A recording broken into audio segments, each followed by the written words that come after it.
southwest monsoon o habagat ang nakakapekto ngayon sa western section ng northern at central Luzon. Samantala, may low pressure area na minomonitor sa labas po ng ating area of responsibility at patuloy natin na i-monitor ang magiging development po ng nasabing sama ng panahon.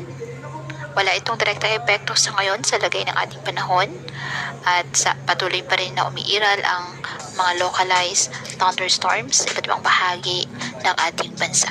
Wala ring nakataas na gale warning sa anumang baybayin ng ating karagatan, kung kaya malayang makapamalaot ang ating mga kababayang mangingisda at may maliliit na sasakyang pandagat. Ngayong araw, ang Metro Manila at nalalabing bahagi ng ating bansa, bahagyang maulap hanggang sa maulap na halangitan with isolated rain showers or thunderstorms dahil po sa habagat at localized thunderstorms.